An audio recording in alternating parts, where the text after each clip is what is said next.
Lucas 15, do 25 ao 32, que diz assim na minha versão: Ora, o filho mais velho estava no campo.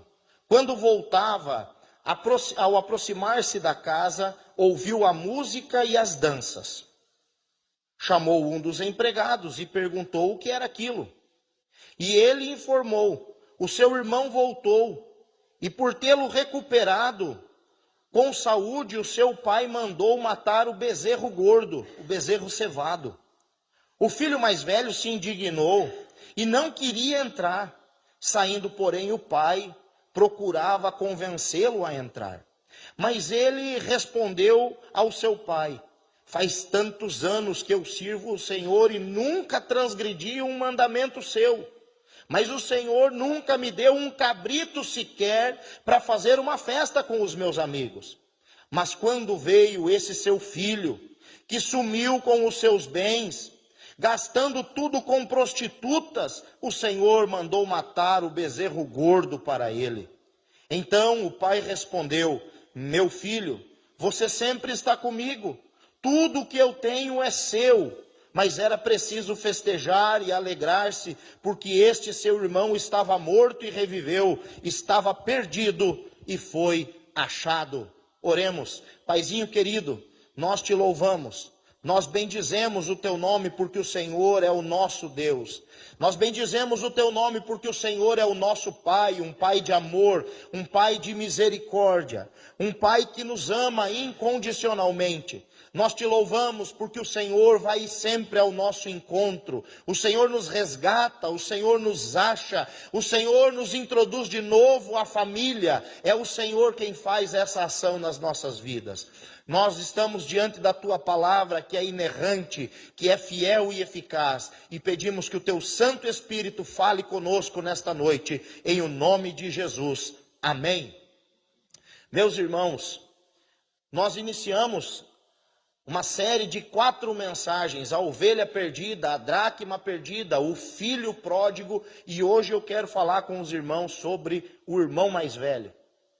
Geralmente essa figura não é tão comentada, a ênfase se dá mais na volta do filho mais novo, e talvez realmente seja o ponto alto dessa parábola, o amor resgatador de Deus, um amor que frustra aquelas expectativas. Por que eu digo isso? Porque o pródigo já não tinha mais expectativa de ser recebido como um filho, e ele vem ensaiando um discurso dizendo: meu pai, eu pequei contra o céu, contra ti, não sou digno de ser chamado seu filho, me receba como um dos teus trabalhadores.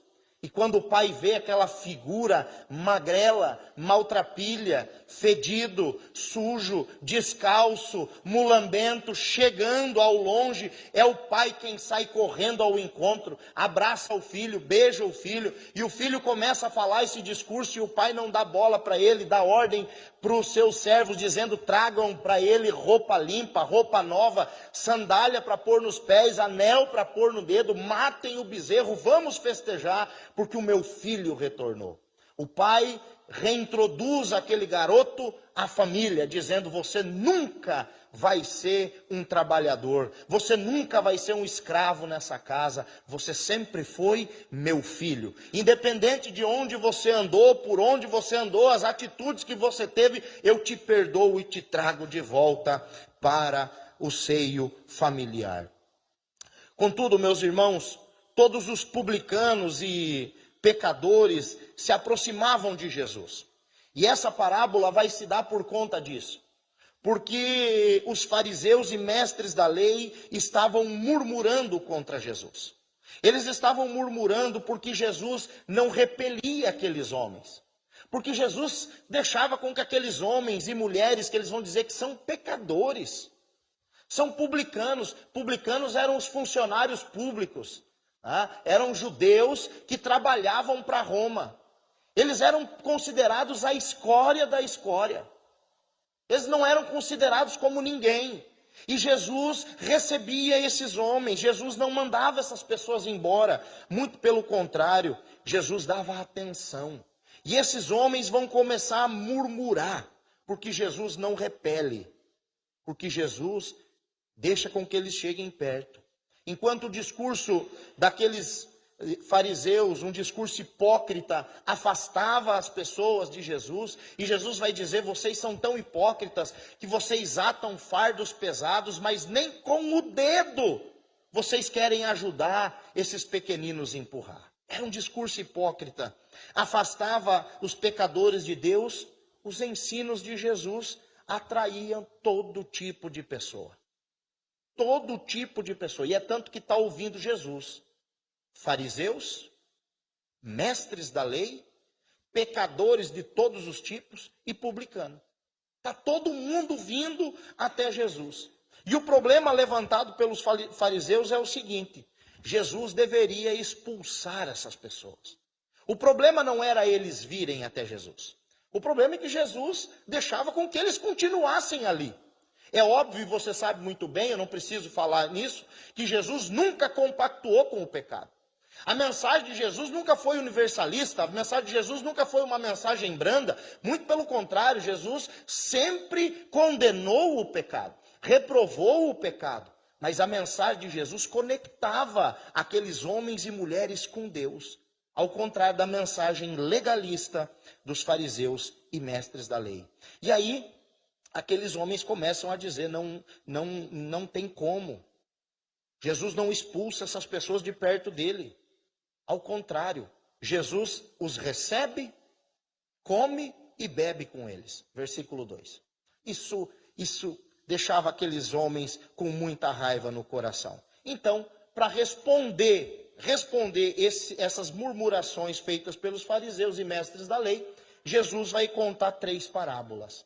Um bloco de 3 parábolas. A parábola da ovelha perdida, da dracma perdida e a parábola do filho pródigo. Jesus vai usar exemplos simples. Um pastor, uma dona de casa e um pai, para ensinar lições profundas e valiosas de como Deus trata os perdidos. Como é que Deus trata os perdidos? E Jesus vai dizer na primeira parábola que o amor de Deus procura os perdidos como um pastor que procura uma ovelha que se desgarrou do rebanho. Na segunda parábola, Jesus vai dizer que o amor de Deus não desiste dos perdidos, assim como uma mulher que procura diligentemente a sua dracma até encontrar.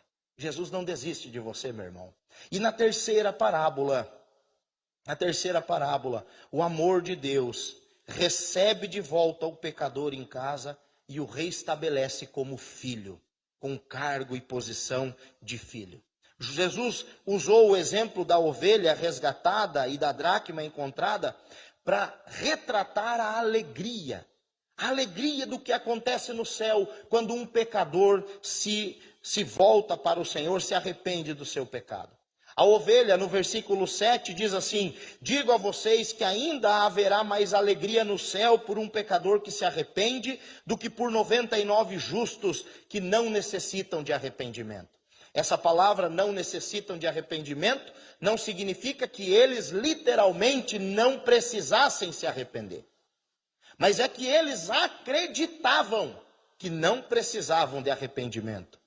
No caso da dracma, versículo 10, eu afirmo a vocês que a mesma alegria existe diante dos anjos de Deus por um pecador que se arrepende. Jesus não está falando de ovelha, Jesus não está falando de dracma, Jesus está falando de pessoas que se arrependem. E na última parábola do filho pródigo, versículo 24, porque este meu filho estava morto e reviveu, estava perdido e foi achado, e começaram a festejar. Festa no céu, alegria na eternidade, alegria no céu, festa diante de Deus. O céu celebra quando um pecador se arrepende ao Senhor. Só que nesta última parábola, algo acontece que não acontece nas outras duas. Nós temos 3 personagens. Começa por aí. Nós temos o filho mais novo, que vai ser o pródigo. Pródigo, como eu disse, não é perdido, pródigo é gastão. Por isso que ele é o filho pródigo, porque ele gastou todos os bens. E o filho pródigo representa quem? Todos os pecadores e publicanos. Todos aqueles que se afastaram conscientemente do Senhor. nós temos um segundo personagem que é o pai. E o pai representa quem nessa parábola? O próprio Deus. É o próprio Deus, é a figura do próprio Deus, que reparte com os seus filhos a sua herança. Porque aqui também, meus irmãos, nós vamos ter o irmão mais velho que diz assim: eu nunca recebi nada do Senhor. E se você ler atentamente o texto, você vê que o pai repartiu os seus bens e dividiu entre os dois. O filho mais velho, isso na cultura judaica, sempre recebia uma porção dobrada. O filho mais novo recebia uma porção apenas. O pai repartiu e deu o dinheiro para os dois. E nós temos o irmão mais velho. E esse representa os fariseus e mestres da lei. Os fariseus e mestres da lei não estavam felizes com o quê? Com o comportamento de Jesus, de receber pecadores e comer junto com eles. É a figura do próprio filho mais velho. Mas mais do que isso, o filho mais novo é representado pela parábola da ovelha perdida. Porque ele se perde longe de casa. Ele sai longe de casa. E o filho mais velho é representado pela parábola da dracma perdida. Ele não saiu de casa, mas está completamente afastado do pai. Não pela distância geográfica, mas pela distância do seu coração e comprometimento com aquela família. Dentro de casa, mas perdido da presença do pai. E aí nós vamos ver alguns comportamentos desse irmão mais velho. Versículo 28. O filho mais velho se indignou e não queria entrar. Saindo, porém, o pai procurava convencê-lo a entrar. Meus irmãos, algo aconteceu de diferente nessa parábola. Nas outras duas, festa. Nessa começou uma festa, mas alguém não está feliz. Na parábola da ovelha perdida, o pastor com os outros pastores e amigos comemoram o reencontro da ovelha. Na parábola da dracma perdida, aquela mulher, o que ela faz? Ela comemora, ela chama suas amigas para comemorar, porque encontrou aquela moeda que estava perdida. Na parábola do filho pródigo, o pai dá uma festa, manda matar um bezerro gordo, um novilho cevado, para comemorar o filho que foi encontrado. Mas alguém fica muito triste. Há uma nota que não está batendo. Alguém está desafinado nessa festa. E é o próprio irmão. O filho mais velho, ao retornar do campo, diz o texto, foi se aproximando de casa e começou a ouvir as danças e ouvir as músicas e ficou sem entender aquela situação. E eu imagino, meus irmãos, o que se passou pela cabeça dele. Porque esse menino, esse jovem, ele é um jovem que tem a autoestima achatada. E a gente vai ver ele daqui a pouco. E talvez ele encheu o coração dele de expectativa. Será que finalmente o pai fez algo para mim?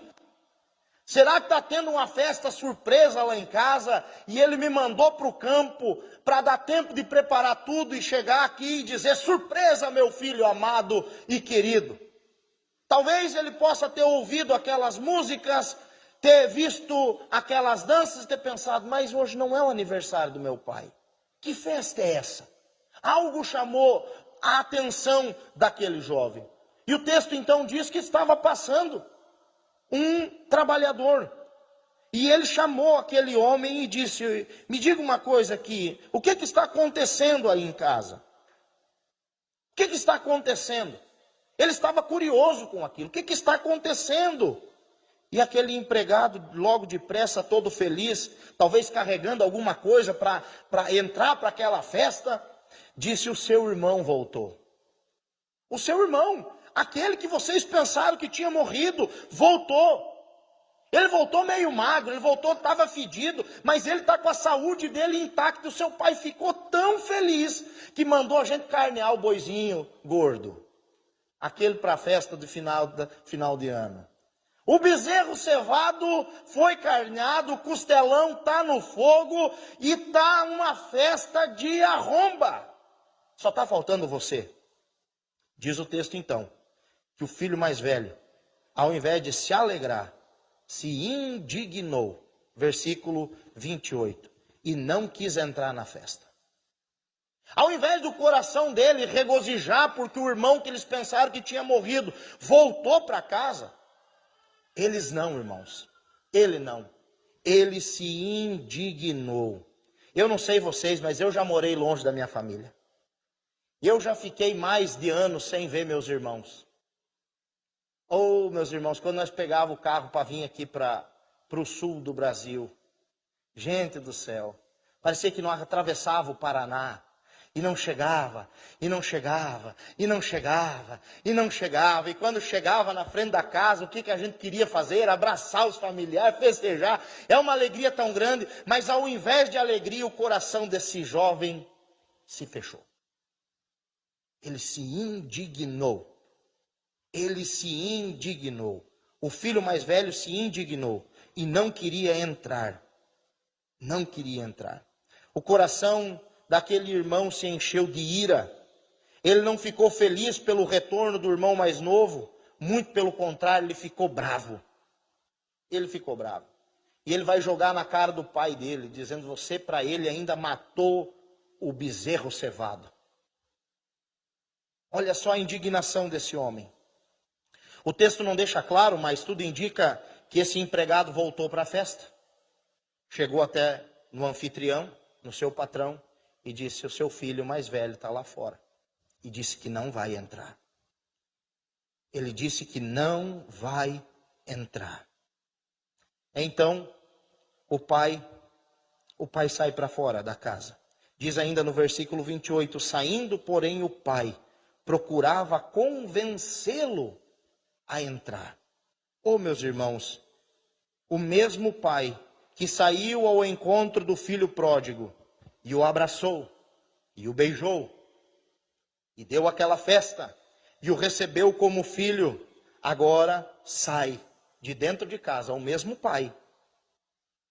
Vai até o encontro do filho mais velho, que está do lado de fora de casa, com o seu coração cheio de ira, de raiva, de mágoa, de indignação. É o mesmo pai amoroso. Veja o que o texto diz. E o pai procurava convencê-lo a entrar. Mas aquele filho estava irredutível. Eu não ponho o pé dentro de casa. Enquanto esse sujeito estiver dentro de casa, eu não entro dentro de casa. E você vai ter que tomar uma decisão, pai. Ou é ele, ou é eu. Uma família dividida. Quem tem mais de um filho sabe do que eu estou falando. Quanto machuca o coração você vê dois irmãos brigando. Dois irmãos que não se dão bem. Uma família dividida. E nós vemos que essa é uma estratégia de Satanás desde o Éden. Quando Adão e Eva são expulsos do jardim, o primeiro homicídio acontece entre o quê? Dois irmãos, Caim e Abel. Satanás tenta dividir as famílias desde o início. A semente da discórdia, a semente da indignação, a semente da ira, da raiva, do orgulho, foi plantada no coração daquele jovem, daquele filho mais velho. Ele era o sucessor, ele era o mais importante abaixo do seu pai, era ele quem ia tocar aquela família, era ele quem ia dirigir o nome da família, dirigir aquela fazenda, mas ele preferiu encher o seu coração de indignação contra o próprio irmão. Oh, meus irmãos, como é ruim você conseguir conciliar brigas familiares.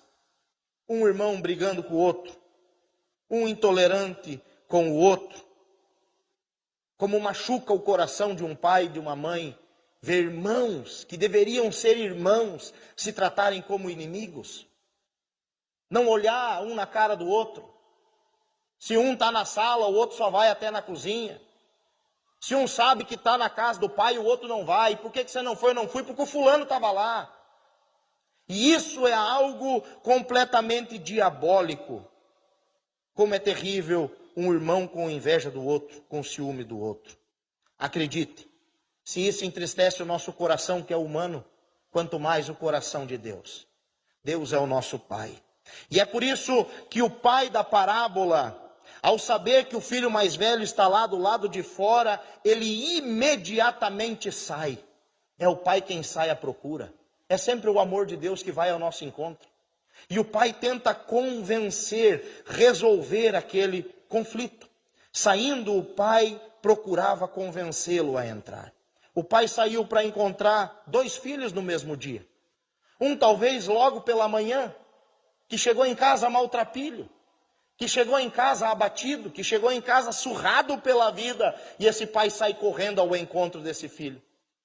E ao entardecer, o mesmo pai sai de casa, e agora ele vai em conta de um filho. Não está maltrapilho, está bem vestido. Não está magro, está roliço, está forte. Ele está bem nutrido. Mas não consegue olhar o irmão nos olhos. O outro filho estava perdido longe de casa, esse está perdido dentro da propriedade do pai. O coração cheio de indignação. O filho mais novo foi perdoado e recebido pelo pai dentro de casa, de volta como filho. E o mais velho, que esteve o tempo todo com o pai, não vivia como filho. Ele não se enxergava como filho. O filho mais novo que saiu de casa agora estava dentro de casa. E o filho mais velho que viveu a vida toda em casa agora estava fora. Eu não entro aqui enquanto o seu fulano estiver aí. O filho mais velho se recusa a entrar em casa e participar da festa. Eu quero fazer uma pergunta para você. Em qual dessas situações você se enquadra? Em qual dessas situações você se enquadra? O pródigo que voltou ou a do filho mais velho que, embora vivendo com o pai, encerra a história do lado de fora da casa do pai? Porque é isso que acontece. O que saiu de casa voltou para casa, o que viveu em casa termina a parábola do lado de fora da festa. Perdido na casa do pai, perdido dentro da igreja. E eu quero terminar essa mensagem com 5 aplicações para a nossa vida. 5 comportamentos que a palavra de Deus revela sobre o irmão mais velho. Primeiro, perdido dentro de casa. Esse filho, o filho mais velho, representa os escribas e fariseus, que viviam dentro da casa do pai, porém descumpriam os 2 principais mandamentos da lei. O filho, ele está dizendo, não, eu sempre obedeci a tua palavra, meu pai. Eu nunca quebrei nenhum dos teus mandamentos. Mas a vida dele mostra o contrário. Mais do que isso, esse filho mais velho representa todos aqueles que vivem dentro da igreja, mas de igual modo descumprem os 2 principais mandamentos da lei de Deus. Quais são os 2 principais mandamentos da lei de Deus? Mateus 22, do 37 ao 39. Ame o Senhor seu Deus de todo o seu coração, de toda a sua alma e de todo o entendimento. E este é o grande primeiro mandamento. E o segundo, semelhante a este, é: ame o Senhor, o seu próximo, como você ama a si mesmo. E esse filho descumpre. Ele quebra os 2 principais mandamentos. O pai na parábola representa Deus e o irmão mais novo representa o próximo. Ele não ama o pai e não ama o seu irmão. Ele não respeita o pai e não está nem aí com o seu irmão. O filho mais velho não ama o pai. Tudo o que ele faz é por obrigação. É por obrigação. E ele também não ama o seu irmão. Oh, meus queridos, existe um perigo muito grande de pessoas estarem dentro da igreja, de nunca terem se envolvido com coisas erradas, moralmente condenáveis, de terem um cuidado com a sua reputação e tudo isso não passar de performance, de verniz, de um verniz religioso. Existem pessoas que têm zelo por sua reputação, mas não amam a Deus e muito menos amam o próximo. Se preocupam com a sua reputação, se preocupam com a sua conduta, não colocam o pé do lado de fora, mas o coração está podre por dentro. Não ama a Deus e não ama o próximo. Quantas pessoas hoje, meus irmãos, que continuam fazendo as coisas por obrigação e não por amor. E esse filho vai deixar muito claro: eu sempre servi ao Senhor. Eu sempre servi, eu sempre trabalhei, eu só trabalhei e nenhum cabrito o Senhor me deu.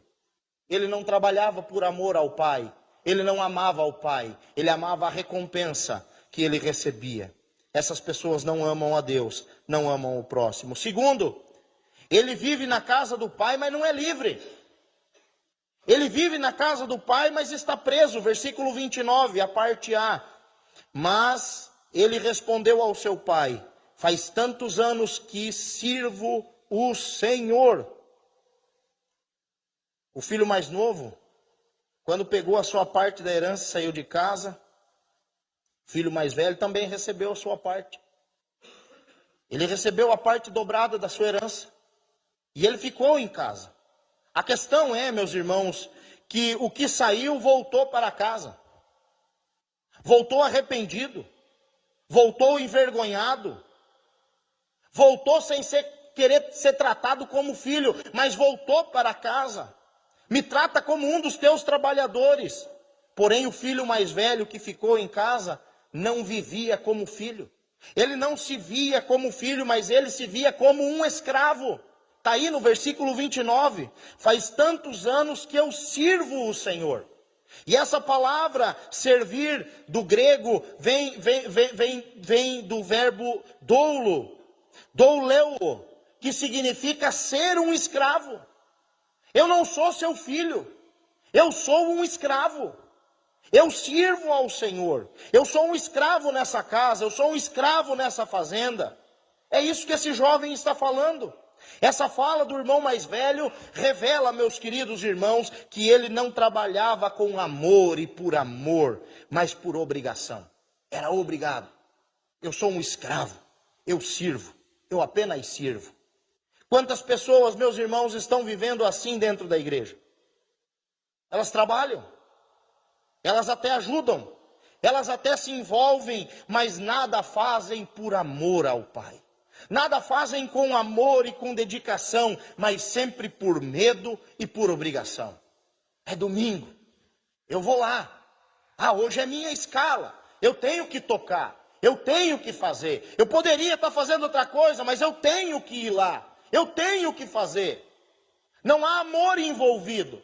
E a palavra de Deus que diz que nós devemos fazer tudo com amor. 1 Coríntios 16, 14, façam todas as coisas com amor. Quantas pessoas, irmãos, eu já vi fazerem isso, quando elas descobrem que Deus não se agrada de pessoas que fazem por fazer, ou fazem por medo. Sabe o que elas fazem? Elas jogam tudo para o alto, e vão viver a vida lá fora. Porque esse sempre foi o desejo do coração. Eu só estou aqui por medo de ir para o inferno. Eu só estou indo por tradição, porque a minha família já é crente há tantos anos, então eu vou para a igreja, todo domingo eu vou para a igreja, todo domingo eu vou para a igreja. Mas não há amor. E o salmista diz: alegrei-me quando me disseram, vamos à casa do Senhor. Não tem alegria, não tem brilho nos olhos, não tem fogo no coração, não tem paixão em que faz tudo por obrigação. Aquele homem trabalha no campo, cuida dos rebanhos, cuida dos negócios, compra, vende, administra, mas faz tudo isso como um escravo e não como um filho. Meus irmãos, Deus não quer que você deixe de trabalhar para Ele, mas Deus quer que você tome postura de filho e não de escravo.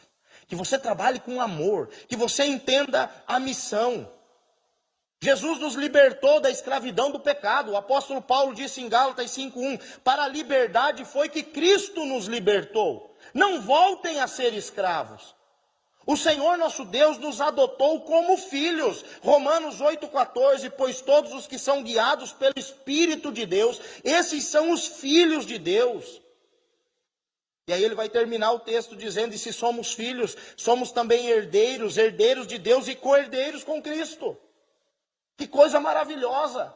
O que é que você é? Filho de Deus.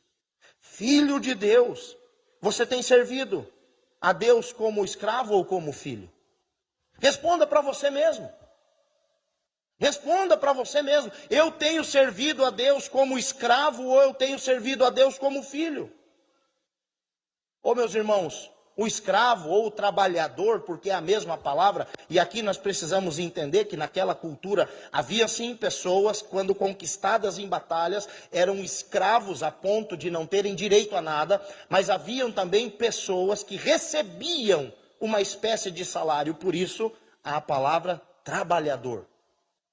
Preste atenção, o trabalhador recebe uma tarefa, o filho recebe uma missão. O trabalhador faz por obrigação, o filho se envolve com amor. O trabalhador se preocupa em cumprir a sua tarefa. O filho se preocupa com todo o processo e com o resultado final. O filho entende, irmãos, que precisa ser feito e por isso se doa inteiramente àquela missão. Terceiro lugar, perdido dentro dos próprios conceitos. Ainda no versículo 29, e nunca transgrediu um mandamento seu. Olha que loucura. Esse moço tem um conceito mais elevado de si próprio. Ele vai dizer para o pai, eu nunca transgredi um mandamento seu. Quem é o pai na parábola? É Deus. É Deus. Nunca transgredi um mandamento seu. Quem é que pode fazer essa afirmação, irmãos? Quem é que em sã consciência pode fazer essa afirmação? Eu nunca transgredi. Eu nunca errei. Eu nunca pequei. Eu sou perfeito. Aquele seu filho é que não vale nada. Eu sou melhor do que ele. Eu nunca errei. Quem nunca errou foi Jesus. Nós erramos todos os dias. Diariamente. Às vezes tentando acertar e a gente erra. Esse não é o motivo para nós errar, mas a gente acaba errando. Às vezes a gente quer fazer o certo e Paulo vai dizer isso. O bem que eu quero eu não consigo fazer, mas o mal que eu não quero, esse parece estar aqui dentro de mim.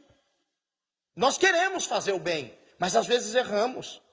Somente Jesus foi fiel e obediente até a morte e morte de cruz. Por isso ele recebeu um nome que está acima de todo o nome. E diante do nome de Jesus, todo joelho se dobra. O filho mais velho julgava ser melhor do que o seu irmão. E infelizmente, irmãos, isso é comum dentro da igreja. Pessoas que se julgam melhores do que os seus irmãos. Pessoas que têm um conceito mais elevado de si mesmos. Os fariseus julgavam ser melhores que os publicanos e que os pecadores. Porque eles resumiam o pecado de uma forma prática e externa. E esse mal tem tomado conta dos corações, irmãos. Dos corações e das mentes de muitos crentes nos dias atuais. Pois tem se comportado como fariseus no tempo de Jesus. Pessoas que sabem apontar erros externos. E Jesus vai ter um discurso muito lindo com esses homens no capítulo 23 de Mateus. Jesus diz, vocês coam um mosquito, mas engolem um camelo. Vocês limpam a parte de fora do copo, mas por dentro o copo está sujo. Vocês limpam o exterior do prato, mas não limpam o interior do prato. Vocês são como sepulcros caiados, pintados de cal. Vocês são brancos por fora, mas por dentro está cheio de podridão. Porque quando Jesus Cristo vem, ele eleva o nível. Jesus diz, eu consigo enxergar onde vocês não veem. As franjas das orações de vocês é cumprida, mas eu vejo o coração de vocês que está longe de mim. E Jesus vai mostrar que pecado não é só aquilo que a gente faz com as nossas mãos, mas também é aquilo que a gente faz em pensamento, em omissão e em desejos no coração. Ai de vocês, escribas e fariseus! Os fariseus eram velozes em apontar o pecado dos outros, mas escondiam a 7 chaves os seus próprios erros dentro do coração. O irmão mais velho, então, não perdeu tempo de jogar na cara do pai os erros do mais novo. E no versículo 30 ele diz, mas quando veio esse seu filho, que sumiu com os bens do Senhor, gastando tudo com prostitutas, o Senhor mandou matar o bezerro gordo para ele. Seu filho, não é meu irmão. Olha o que ele está falando aqui. Ele é o seu filho. Seu filho que gastou tudo. Gastou com prostitutas. Ele nem sabia. Possivelmente esse jovem gastou mesmo. Mas ele estava lá para saber. Ele introduz aqui algo que pode ser verdade. Mas ele não sabe. Ele disse, seu filho gastou tudo com prostitutas. O que nós sabemos é que aquele jovem viveu uma vida dissoluta. Ele viveu gastando, ele viveu loucamente. Mas há uma acusação aqui por trás. É o seu filho. Infelizmente, irmãos, muitas pessoas se comportam do mesmo jeito. São rápidos em apontar os erros alheios e se esquecem dos próprios pecados que estão escondidos no coração. Existem sim pessoas que nunca pisaram em um lugar apropriado. Mas o coração é um prostíbulo. A mente é um prostíbulo. Ele nunca foi lá, mas é dominado pela pornografia. Ele nunca foi lá, mas o coração anda embebedado pelas taças de prazeres desse mundo. Mas ele aponta, ele acusa. Ele nunca foi, ele nunca botou o pé para fora da casa, mas o coração está podre. É o coração desse jovem. Em quarto lugar, ele se sente injustiçado. Ainda no versículo 29. Mas o Senhor nunca me deu um cabrito sequer para fazer uma festa com os meus amigos. Ô meus irmãos, por não entender quem ele é naquela família, o irmão mais velho se sente injustiçado. Quando você não entende a sua posição no reino de Deus, você se sente injustiçado. Ele se considerava um servo e não um filho. Ele se vê como um dos trabalhadores e não como um filho. Ele faz esperando algo em troca, um pagamento, uma recompensa. Eu faço tudo nessa fazenda e não recebo sequer um cabrito. Eu trabalho e não recebo sequer um cabrito para fazer uma festa com os meus amigos. Essa é a indignação dele. E ele bate na tecla do cabrito e do boi. Do cabrito, eu não recebo um cabrito, meu irmão recebe um novilho cevado. Ele está indignado com isso. A falta de posicionamento daquele moço abriu na sua vida, irmãos, um sentimento de autocomiseração. Isso é terrível. Isso é terrível. Tadinho de mim. Tadinho de mim. Sou mal compreendido. Nessa casa ninguém me ama. Tadinho de mim. Nessa igreja eu sou um escravo. Eu sou um escravo dessa família. A autocomiseração. Tadinho de mim. Tadinho de mim. Pobrezinho de mim. Junto com a autocomiseração vem uma irmã gêmea chamada vitimismo. Que tem. É a autocomiseração e o vitimismo. E aí o vitimismo já não é mais o tadinho de mim. É jogando a culpa para o outro. O errado é você. E ele vai dizer para o pai dele, o Senhor nunca me deu um cabrito sequer. Eu sou assim porque eu não ganhei um cabrito. Eu sou revoltado com a vida porque eu queria um cabrito, o Senhor não me deu um cabrito, o problema é seu e não é meu. E o problema dele é o cabrito, porque ele nunca recebeu um cabrito. Ô meus irmãos, a culpa daquele jovem, ele colocou no seu pai. Eu estou sofrendo, porque o Senhor não me deu um cabrito. Que cabrito que você está pedindo para Deus, irmão? Para de pedir cabrito para o Senhor. Para de pedir cabrito para o Senhor.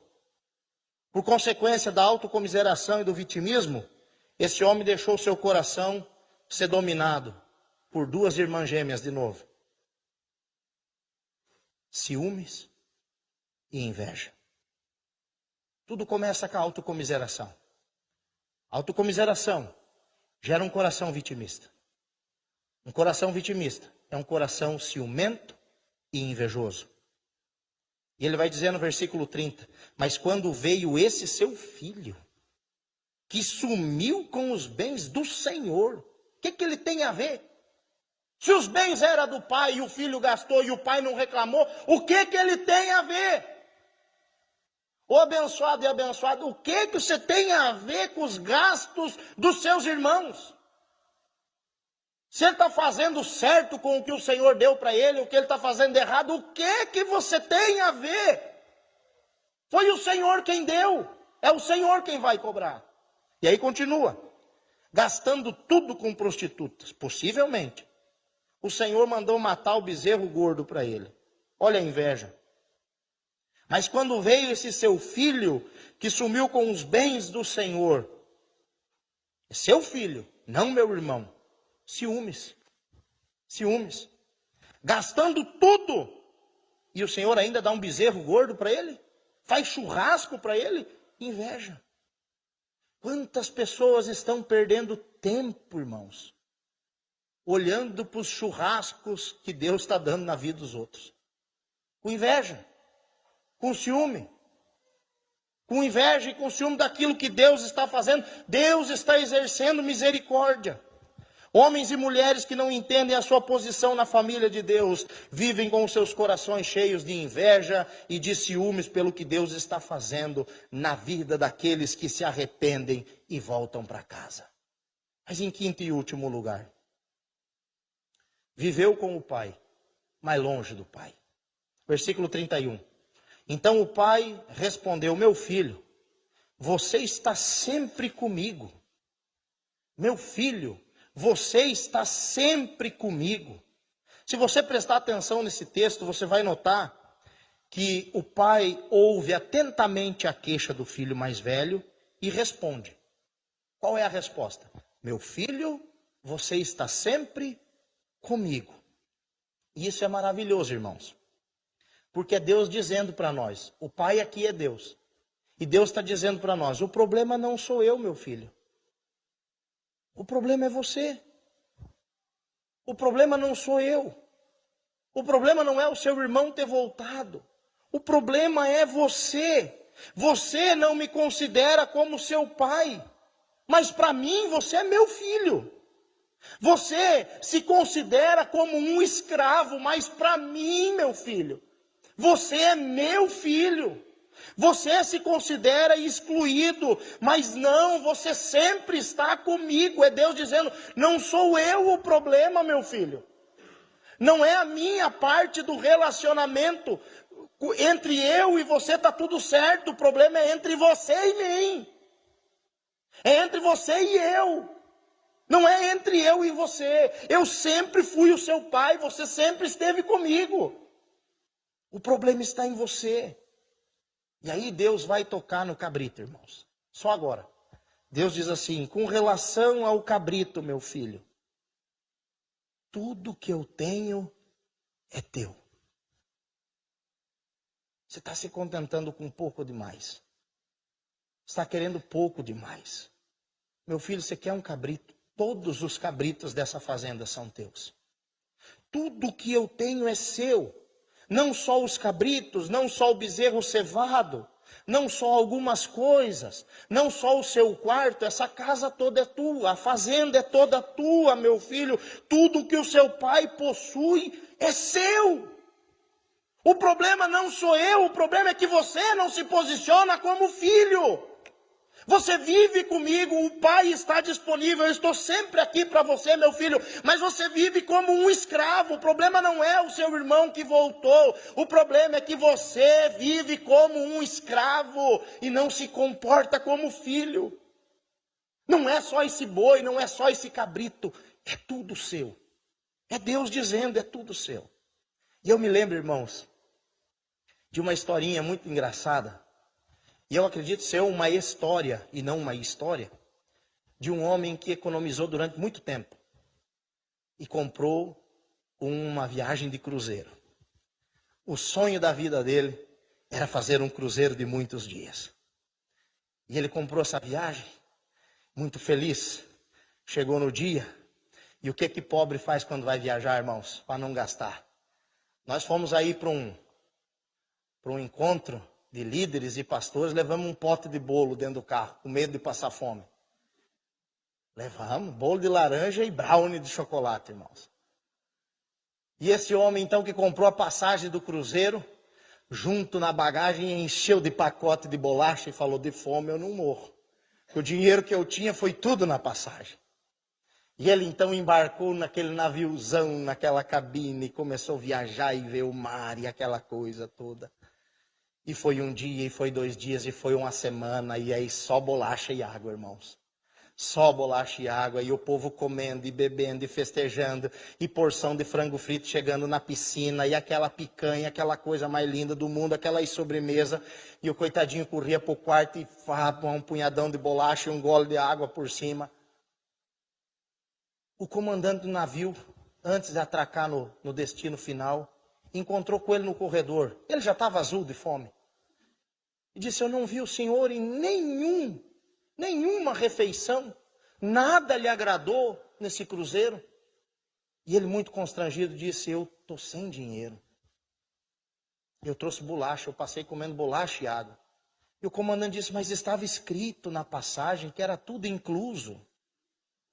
Você tinha direito de comer, beber, comer em sobremesa, todas as bebidas, era tudo incluso, era tudo teu, e você não aproveitou. E quantas vezes, irmãos, nós estamos assim, como esse muquirana, vivendo como escravo dentro da casa do Pai, mendigando cabrito, quando tudo que Deus tem é nosso. Ele nos deu, e isso é a palavra do Senhor em Efésios 1:3. Bendito seja o Deus e Pai de nosso Senhor Jesus Cristo, que nos abençoou com todas as bênçãos espirituais nas regiões celestiais em Cristo Jesus. Pode ter falta no banco aqui dessa terra, nos celeiros dessa terra, mas há um celeiro no céu repleto de bênçãos para os filhos. É só pedir, é só se posicionar como filho. Como filho. E o pai então termina dizendo, versículo 32. Mas era preciso festejar e alegrar-se, porque este seu irmão estava morto e reviveu, estava perdido e foi achado. Eu acho muito lindo esse versículo, porque o pai diz: é preciso, independente da sua vontade, independente de você entender, é preciso. E tem coisas, meus irmãos, que Deus não pede licença para nós, Ele simplesmente faz.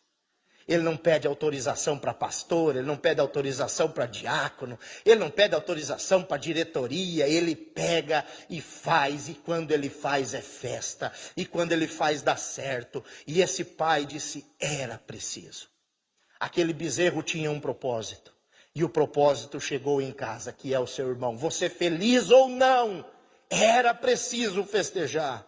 E aí o pai vai lembrar o filho na resposta. Lembra que o filho falou: este teu filho. Eu acho muito legal que Jesus, ele diz assim: porque este teu irmão estava perdido. Ele é meu filho, mas ele é teu irmão. E você vai ter que aprender a amar ele. É preciso amar esse seu irmão. É preciso se alegrar com aqueles que se arrependem e voltam para Deus. É preciso festejar com aqueles que humildemente saem do chiqueiro e retornam para casa. É isso que o texto diz.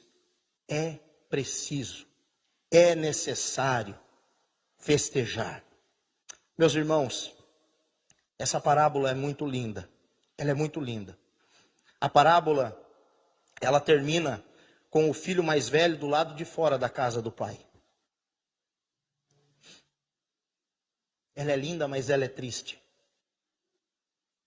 Ela é triste. Aquele que foi rebelde se arrependeu e voltou. E aquele que viveu sempre com o pai, termina do lado de fora. O que saiu, voltou. E o que viveu ali, decidiu sair e não entrar mais. Assim é, meus irmãos, na nossa vida. Eu não sei se você veio aqui hoje, você está afastado dos caminhos do Senhor. O Pai espera por você. Mas se você está dentro da casa do Pai, é preciso mudar o comportamento. É preciso se posicionar como filho. É preciso se posicionar como filho. Eu fico triste quando eu chego no final desse capítulo. Sinceramente, irmãos. Talvez se fosse qualquer um de nós escrevendo essa parábola, nós encerraríamos, porque a gente ama um final feliz. E o final feliz seria: e o filho mais velho pediu perdão para o pai, deu um beijo no pai, entrou dentro de casa, foi correndo até o irmão, abraçou o irmão e disse: me dá um pedaço dessa costela, vamos comer juntos. Chega, você está aqui, meu irmão. Se vocês lembrarem, vocês que estão acompanhando essa série de mensagens desde o início, no primeiro sermão eu falei que tudo começou com Jesus em um jantar na casa de um fariseu muito importante. E agora Jesus encerra essa parábola dizendo que os pecadores estão dentro de casa festejando. E os filhos mais velhos estão do lado de fora do banquete. Um filho escolheu o caminho do arrependimento. O outro, filho mais velho, preferiu a indignação e a raiva ao arrependimento. O que é que tem dentro do seu coração? Você está indignado com o quê? Você está nervoso pelo quê? Está revoltado porque não recebeu um cabrito do pai? Deus lhe deu tudo, irmãos. Você está indignado porque um irmão seu ganhou um churrasquinho do Senhor, um bezerro cevado, e você não recebeu um cabrito? Deus lhe deu tudo. Deus lhe deu tudo. Todos nós, quando eu olho para essa parábola, eu vejo que todos nós, todos, inclusive eu, nós temos esses dois irmãos dentro do nosso coração. Cada um aqui tem um pouco de pródigo e tem um pouco de irmão mais velho. Cada um aqui já pensou em sair, em viver a vida. E cada um aqui também já ficou indignado quando viu alguém que saiu, viveu a vida e foi recebido com festa quando voltou. O nosso coração, irmãos, ele é ruim. É por isso que nós precisamos de Jesus no nosso coração. Jesus deixa a parábola sem uma conclusão para que você, irmão mais velho, irmã mais velha, tome a sua decisão. A parábola não tem uma conclusão, porque nós chegamos no final dela. E a decisão é nossa.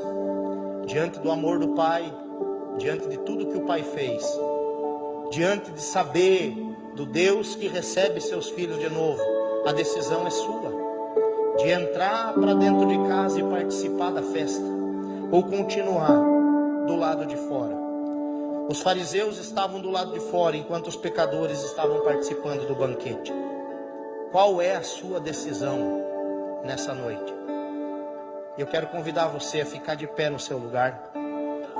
E enquanto a equipe de louvor estiver adorando a Deus com essa última canção, eu quero que você feche os seus olhos e que você livremente tome essa decisão no seu coração. A decisão de dizer: meu Pai, me perdoa, me recebe de volta em casa. Talvez você tenha que perdoar alguém, um irmão que te machucou, uma irmã que te machucou, e você vai dizer: meu Pai, eu quero liberar uma palavra de perdão. Eu não quero mais sentir o que eu estou sentindo por essa pessoa. Talvez você precise dizer: Senhor, me perdoa pelos cabritos que eu tenho pedido. Me perdoa, Senhor, pelas coisas tão pequenas que eu tenho colocado como empecilho, quando tudo o Senhor já me deu. O Senhor me salvou através da vida do seu filho. Me ensina a ter um coração grato a Ti. Faça essa oração no seu lugar. Senhor Jesus, nós estamos aqui, meu Deus, como igreja do Senhor, reunidos, ó Pai, em Teu nome, para, ó Deus, nos colocar diante de Ti e pedir, ó Deus, que o Senhor, Pai, que o Senhor nos ajude nas nossas fraquezas. Se há alguém aqui nessa noite, meu Deus, que está afastado dos caminhos do Senhor, que possa, meu Pai, encontrar nos Teus braços salvação, que possa encontrar, meu Deus, a alegria do Pai em ser recebido de volta, meu Deus. Senhor Jesus, se há, ó Deus, pessoas aqui nessa noite que precisam perdoar os seus irmãos, que haja, meu Deus, quebrantamento, arrependimento, ó Pai. Ó Deus, se há alguém aqui, Senhor Jesus, que ainda não entendeu que é filho do Senhor, que o Senhor, através dessa palavra, coloque esse homem, essa mulher, ó Pai, na posição a qual ele pertence, que é de filho do Senhor. Ó Deus, que o Teu Santo Espírito fale ao nosso espírito, mostrando que nós somos filhos de Deus. Que nós, meu Deus, não venhamos nos contentar com cabritos, ó Pai, com coisas pequenas, mas que nós venhamos, ó Deus, saber que tudo, ó Deus, que é do Senhor, o Senhor nos deu, ó Pai, e nós somos herdeiros do Senhor e co-herdeiros com Cristo, meu Pai. Jesus, nós Te louvamos e Te agradecemos. Gera, Deus, aqui uma igreja, ó Deus, de filhos bem resolvidos, que vão receber aqueles que vão voltar, ó Pai, sem julgar, sem condenar, Senhor Jesus, mas vão se alegrar, meu Deus, para que nós venhamos me alegrar, ó Deus, nos alegrar com essa alegria tão grande da salvação. Assim oramos em o nome de Jesus. Amém.